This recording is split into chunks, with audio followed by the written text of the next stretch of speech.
ഇപ്പോൾ ആദ്യം മഫ്തിൽ ഒരാൾ വന്ന് എന്നോട് കാര്യങ്ങൾ ചോദിച്ചു. അപ്പോൾ നമ്മൾ കാര്യങ്ങൾ പറഞ്ഞു. രാവിലെ വർക്കിന് പോയിരുന്നു. അതിനോടൊപ്പം രാവിലെ ബാറ്ററി നമ്മുടെ ഉപയോഗിച്ചിരുന്ന ബാറ്ററി ഡെഡ് ആയപ്പോൾ മാതാപിതാക്കളുടെ മുമ്പാകെ നമ്മളെ വാഹനത്തിൽ കയറ്റി നമ്മൾ കൊണ്ടുകൊടുത്തു. അതിനുശേഷം തുടർന്ന് വർക്കിനായിട്ട് ആയവന സ്ഥലത്ത് പോയി. എന്നിട്ട് തിരിച്ച് അവിടുത്തെ വർക്ക് കഴിഞ്ഞ് തുടർ വർക്കിനായിട്ട് തിരിച്ച് 1 മണി കഴിഞ്ഞപ്പോഴത്തേക്ക് ഞാൻ വീട്ടിലെത്തി വാഹനം ഓടിച്ച്. അതിനുശേഷമാണ് അതിനുശേഷമാണ് ഞാൻ ഭക്ഷണം കഴിച്ചുകൊണ്ടിരിക്കുമ്പോഴാണ് മുൻപരിചയമില്ലാത്ത ഒരാൾ സിവിൽ ഡ്രസ്സിൽ വന്ന് എന്നോട് കാര്യങ്ങൾ അന്വേഷിക്കുന്നത്. അപ്പോൾ പോയ വിവരങ്ങൾ ഞാൻ വെളിപ്പെടുത്തി. അപ്പോൾ എന്നോട് ചോദിച്ചു, നീ ഇന്ന് കൊണ്ടുകൊടുത്ത ബാറ്ററി എവിടെ നിന്ന് മോഷ്ടിച്ചു എന്ന് ചോദിച്ചു. അപ്പോൾ ഞാൻ പറഞ്ഞു, ഞാൻ മോഷ്ടിച്ച സാധനമല്ല, നിലവിൽ ഞാൻ ഉപയോഗിച്ചുകൊണ്ടിരിക്കുന്ന എൻ്റെ സ്വന്തം വസ്തുവാണ്.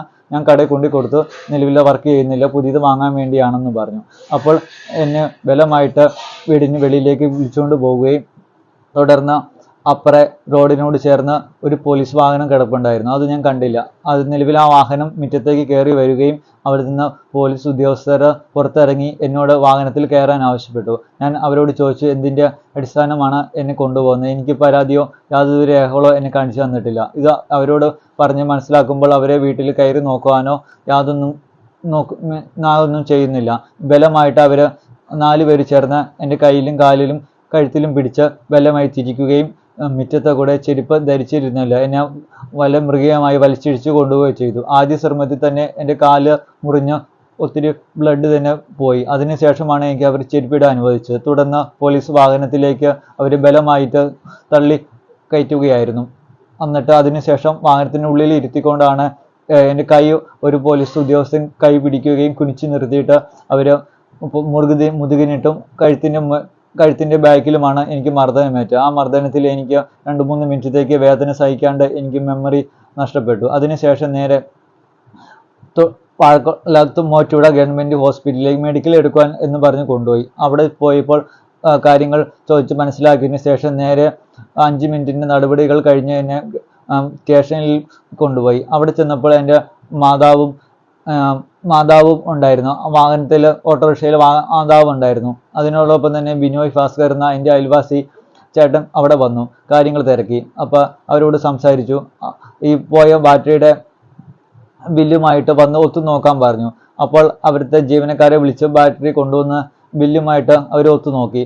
അപ്പോൾ അവർക്ക് ബോധ്യപ്പെട്ടു അവരുടെ സാധനമല്ല ഞാൻ കൊണ്ടുകൊടുത്തതെന്ന്, എൻ്റെ സ്വന്തം സാധനമാണെന്ന്.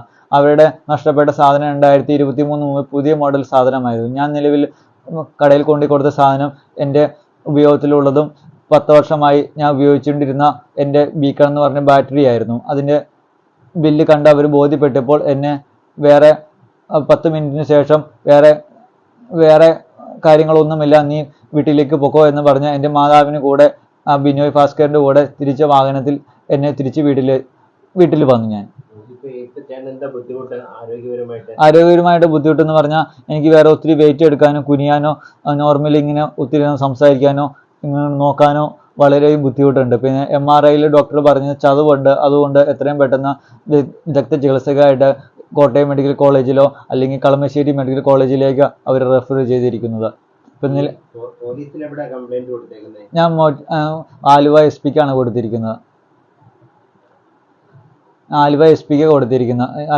SP-ക്ക് പോയി ഞാൻ അപേക്ഷ കൊടുക്കുകയും ചെയ്തത്. എൻ്റെ കാര്യങ്ങളും എൻ്റെ ചികിത്സാ റെക്കോർഡുകളും ബാക്കി ഡോക്യുമെൻസും എല്ലാം MRI റിപ്പോർട്ടും എല്ലാം അവിടുത്തെ അപേക്ഷയിൽ ഞാൻ കറക്റ്റായിട്ട് പറഞ്ഞിട്ടുണ്ട്.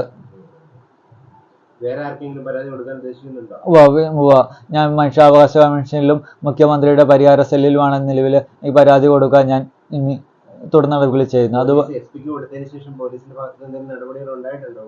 അത് ഇന്ന് രാവിലെ മൂവാറ്റുപുഴ DYSP സാറ് വിളിച്ചിരുന്നു. അപ്പോൾ പറഞ്ഞു നിലവിൽ ഡ്യൂട്ടിയിലാണ്, ഇന്ന് അല്ലെങ്കിൽ നാളെ വന്ന് മൊഴി എടുക്കാമെന്ന് പറഞ്ഞു.